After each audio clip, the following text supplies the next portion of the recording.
Welcome to Dodgers Daily. Casey Porter here. So glad that you decided to tune in. Fans, today for the second time we have a very special guest. One of my favorites in the system, Logan Boyer, joins Dodgers Daily. A very intimidating relief pitcher. You hit 90, almost 99 yesterday, right? Yes, sir. Yeah. So kind of take us through how your season's going. We'll get into how it's been since we talked last, but take us through your season so far. Season's been good. Just been trying to take care of the body, stay healthy, really just prioritize recovery. That's been the biggest thing for me this year, and focus on hitters are getting better. You know, as you move up, everything gets better, so you can't, the little misses become big misses and so forth. You just got to work with it, and it's a process. So going all the way back to San Diego State, and then your time here with the Dodgers, and then even last year, I mean, you were on an absolute roll. You were probably going to spend half your season in AAA Oklahoma City because you were pitching so well.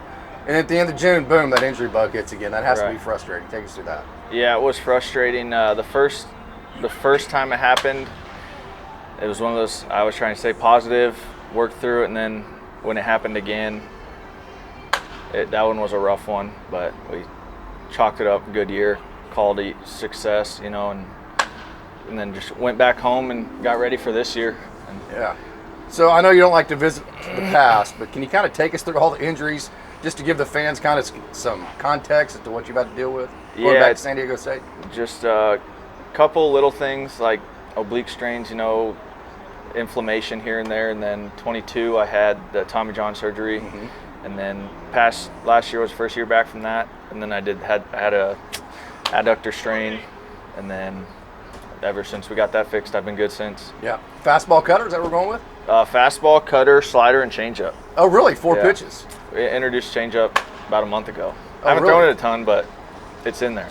So how do you get to four pitches in a one-inning stint? I guess that would be it. It's a just in case. Yeah. Those long at-bats, you know, here's something new, that type thing. So I still stick with the main two or three. So the sequencing part of it, is it to where you're of course you have your fastball and everything else is to get back to the fastball, or do you use your cutter to actually get outs with? The beginning of the year and last year was used the cutter as the heater. This year it's been a little different. I was just getting to those like percentages of what works, you know, like not throwing one pitch too much where a hitter can go up there and sit. All right, eventually I'm going to get one of these pitches, so I'm just going to sit that and try and keep them on their toes more. The transition from AA to AAA, of course, you had to shut down last year. And so it was kind of a weird transition for you because it wasn't like in the middle of the season. You had a whole half of the season not to pitch. Then you get moved up to AAA. So what has that transition been like for you? It's been great for me. Obviously, you know, I've had the same pitching coaches the whole time through. Henny moved up, so that was easy. A bunch of the same farm system guys are here, which is unusual for AAA level. So it just feels like home, honestly. Yeah. Nothing different. Yeah. Yeah. So how do you keep? I asked this about Jack. You and Jack have had a similar plight coming up through. Both had the Tommy John at the same time, probably rehabbed quite a bit together. Yeah.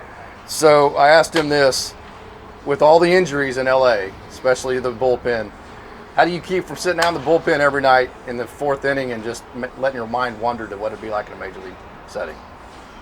Everyone goes somewhere for a reason. I mean, you just got to stay locked in game to game, pitch to pitch.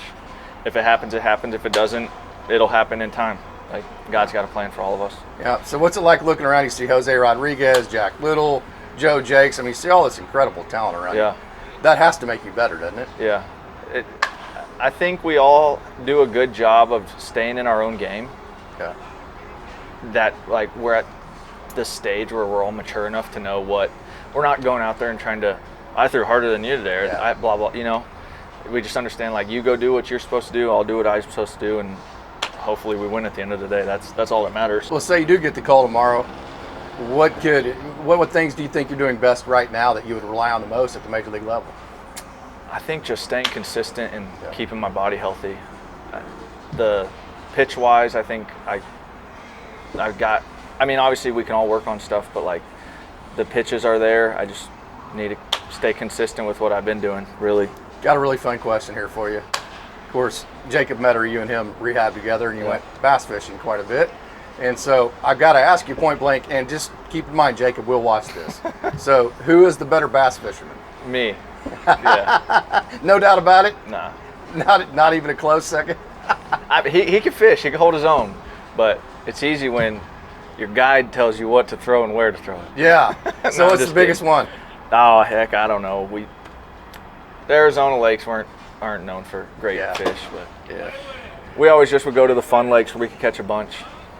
Yeah, absolutely. So back up. I know I asked you this last time, but this is dear to my heart. I know you take time out of your life to work with special needs kids. That's absolutely awesome. Tell us about that. Yeah, and my mom introduced me to that in high school, the Miracle League, and I haven't done it in quite a few years. I need to get back to it, but it's very eye-opening, you know. Like, I think that even though I haven't done it, I think about it a lot because we're all out here doing our thing. Like, am I mad about yesterday's outing? Am I happy? Am I doing good? Am I doing bad? And it's like these kids are literally just smiling because someone's having fun with them playing baseball. Yeah. At the end of the day, it is a job, but that's what it should be to all of us. Like, it's a game. It's supposed to be fun.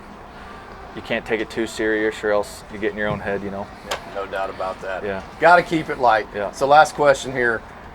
Goals for 2025. I mean, is it to make the major leagues, or is it statistical, or is it just to find the best version of you? Honestly, just find the best version of me. Like, being my 7th year here, last year of this minor league contract, is have fun, take it for what it's worth, each day at a time. You never know when the last day is gonna come, and hopefully it's not soon. But Got to ask you, because you've experienced it. Arizona heat, dry heat, or the Oklahoma humid heat? Arizona heat. I'll take Arizona heat all day. Yeah, absolutely. I'm sitting here sweating, and I think it's like 80 degrees right now. It's just humid. It's amazing, isn't it? Yeah. By August, you're just exhausted. Vegas next week's gonna be nice. Yeah. Logan Boyer, thank you so much. Yeah, thank you for having me.